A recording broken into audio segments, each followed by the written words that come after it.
اسلامی تاریخی کتب میں ذکر ہے کہ حاتم طائی یمن کے مشہور و معروف قبیلے طائی سے تعلق رکھتے تھے، چونکہ وہ بڑے امیر بھی تھے اور اپنے قبیلے کے سردار بھی۔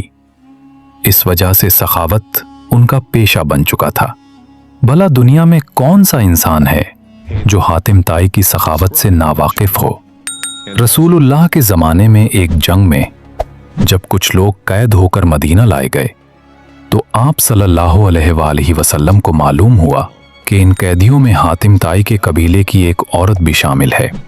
آپ نے فوراً ارشاد فرمایا، اس عورت کو آزاد کر دیا جائے۔ جب عورت کو خوشخبری ملی تو اس نے کہا، میں اکیلی آزاد نہیں ہونا چاہتی، میرے قبیلے کے باقی لوگ بھی قید ہیں۔ یہ سن کر سردار دو جہاں نے نہ صرف اس عورت کو بلکہ پورے قبیلے سمیت آزاد کر دیا، ان کا مال غنیمت واپس کر دیا اور اپنی طرف سے انعام و اکرام بھی عطا فرمایا۔ یہی نہیں، خود انہیں سرحد تک چھوڑنے کے لیے تشریف لے گئے۔ حاتم طائی کی سخاوت کے قصے پوری دنیا میں مشہور ہیں۔ ایک دن روم کے بادشاہ کے دربار میں اس کا تذکرہ ہوا۔ کسی نے کہا، حاتم طائی کے پاس ایک نایاب نسل کا گھوڑا ہے، وہ اتنا حسین ہے کہ جو دیکھے دیکھتا ہی رہ جائے، اور رفتار میں بھی بے مثال ہے۔ بادشاہ نے کہا، جب تک کسی کو آزمایا نہ جائے اس پر یقین نہیں کیا جا سکتا، اور اس نے اپنے وزیر کو حکم دیا کہ وہ جا کر حاتم طائی کا وہی گھوڑا مانگ کر لائے۔ وزیر ایک وفد کے ساتھ روانہ ہوا اور رات کے وقت حاتم طائی کے گھر پہنچا۔ باہر زوردار بارش، اندھیرا اور بجلی گرج سے چمک رہی تھی، مگر حاتم طائی نے مہمان نوازی کا حق ادا کیا۔ مہمانوں کے لیے گرم بھونا ہوا گوشت پیش کیا، ان کے آرام کا انتظام کیا، اور وہ سارے مہمان رات بھر سکون سے سوئے۔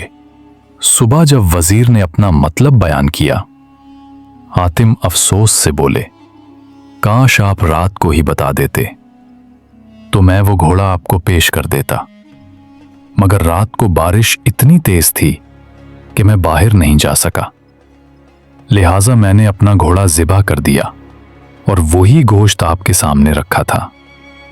وزیر حیران رہ گیا۔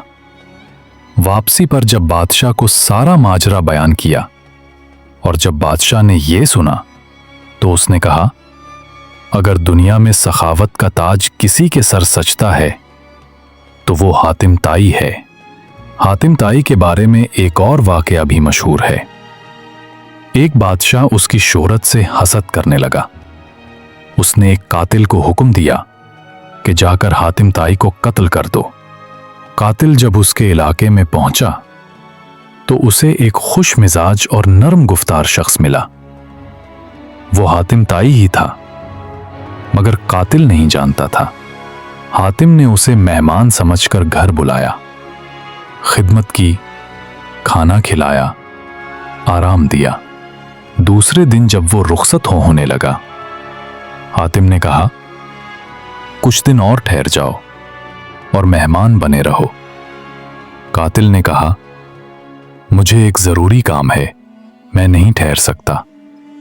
حاتم نے پوچھا، کیا کام؟ شاید میں مدد کر سکوں۔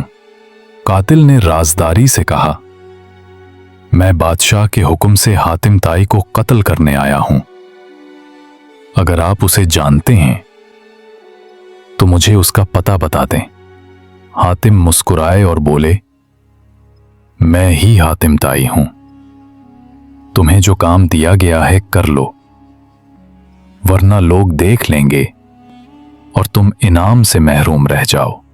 یہ سن کر قاتل کے ہاتھ سے تلوار گر گئی، وہ رونے لگا، حاتم کے قدموں میں گر پڑا، کہنے لگا، ایسے انسان پر تلوار چلانا گناہ ہے، میں تمہیں کیسے قتل کر سکتا ہوں؟